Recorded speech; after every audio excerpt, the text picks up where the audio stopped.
ವೀಕ್ಷಕರೇ ನಮಸ್ತೆ. ಸಸ್ಯಪಾಠಕ್ಕೆ ಮತ್ತೆಲ್ಲ ನಿಮಗೆ ಸುಸ್ವಾಗತ.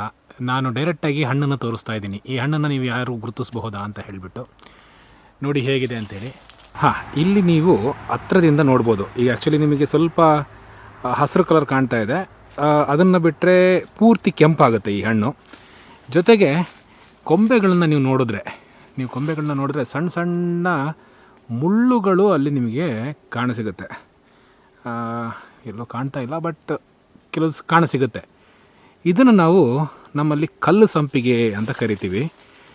ನಾರ್ಮಲಿ ಕರ್ನಾಟಕದಾದ್ಯಂತ ಹೆಚ್ಚಿನ ಭಾಗದಲ್ಲಿ ಇದನ್ನು ಕಲ್ಲು ಸಂಪಿಗೆ ಅಂತಾರೆ. ಕರಾವಳಿ ಭಾಗದಲ್ಲಿ ಚಂಪೆ ಹಣ್ಣು ಅಂತ ಕರೀತಾರೆ.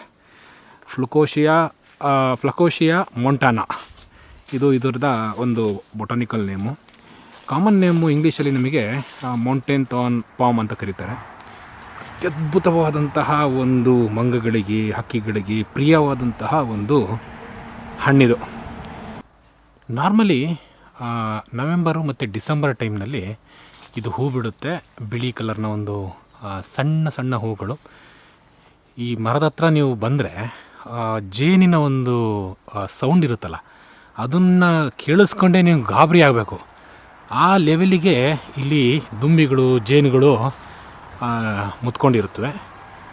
ಅದನ್ನು ಬಿಟ್ಟರೆ ನಂತರ ಅದು ಒಂದು ಹಸಿರು ಕಣ್ಣದ ಕಾಯಿ ಆಗುತ್ತೆ. ಅದನ್ನು ಈ ಭಾಗದಲ್ಲಿ ಉಪ್ಪಿನಕಾಯಿ ಕೂಡ ಮಾಡ್ತಾರೆ ಕೆಲವರು.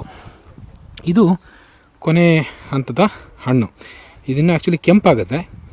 ಇದನ್ನು ನೀವು ಹಿಂಗೆ ಹೊಡೆದಾಗ ಇದರೊಳಗಡೆ ನಿಮಗೆ ಬೀಜಗಳು, ಸಣ್ಣ ಸಣ್ಣ ಬೀಜಗಳು ಕಾಣುತ್ತೆ. ತುಂಬ ಒಂದು ಸ್ವೀಟ್ ಆಗಿರುವಂತಹ ಒಂದು ಹಣ್ಣು.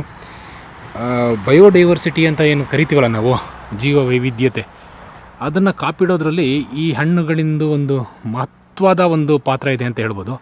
ಎಲ್ಲ ಥರದ ಪ್ರಾಣಿ ಪಕ್ಷಿಗಳು ಹುಡುಕೊಂಡು ಈ ಮರಕ್ಕೆ ಬರುತ್ತೆ.